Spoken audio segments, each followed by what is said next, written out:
தலைமைக்கு எதிராக கருத்து சொன்னதுனால அதுவும் தலைமைக்கு 10 நாள் கெடு விதித்தார். அது உண்மையா அது தப்பு தான். அது கெடுலாம் விதித்திருக்க கூடாது. அவர் பேசி இருக்கலாம்.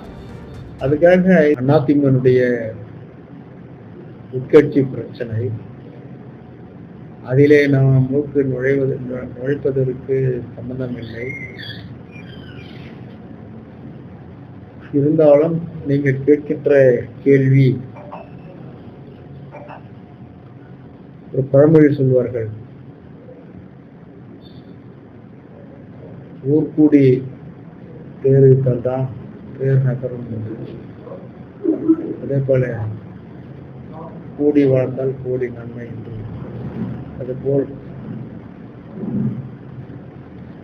ஒரு காலத்திலே இந்தியாவில் 3வது கட்சியாக இருந்த அதிமுக மீண்டும் அதை பிரதிபலிக்கின்ற வகையிலே அனைவரும் ஒன்று சேர்ந்து அந்த கட்சியை பலப்படுத்தி இன்றைக்கு தமிழர்கள் பெயரை சொல்லி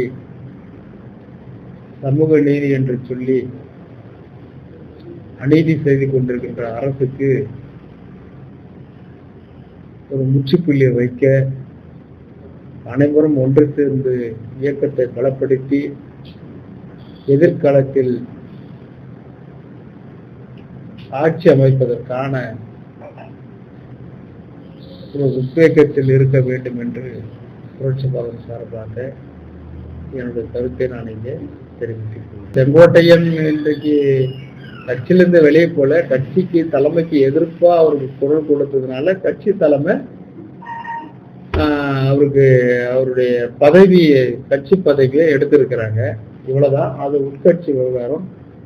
மற்றபடி அவரு டிடிவி இவங்களாம் அதிமுக சொல்ல முடியாதுல்ல. ஏன்னா அவரு தனியா கட்சி ஆரம்பிச்சிருக்காரு, அம்மா மக்கள் முன்னேற்ற கழகம். அது எப்படி அதிமுகன்னு சொல்ல முடியும்? அதனால அதை பத்தி நம்ம சொல்ல முடியாது. அவங்கள ஒன்னா சேர்னா கட்சின்றது அது அவங்களுடைய விருப்பம். செங்கோட்டையன் வெளியே போனதுனால அதிமுக இல்ல, செங்கோட்டையன் அவர் வெளியே போல, தலைமைக்கு எதிராக கருத்து சொன்னதுனால அதுவும் தலைமைக்கு 10 நாள் கெடு விதித்தார். அது உண்மையா அது தப்பு தான். அது கெடுலாம் விதித்திருக்க கூடாது. அவர் பேசி இருக்கலாம். அதுக்காக இது அதனால அவங்க கட்சி தலைமை முடிவு எடுத்திருக்கிறாங்க. அவர் பதவியிலிருந்து விலகி இருக்கிறாங்க. அவ்வளவுதான். அதாவது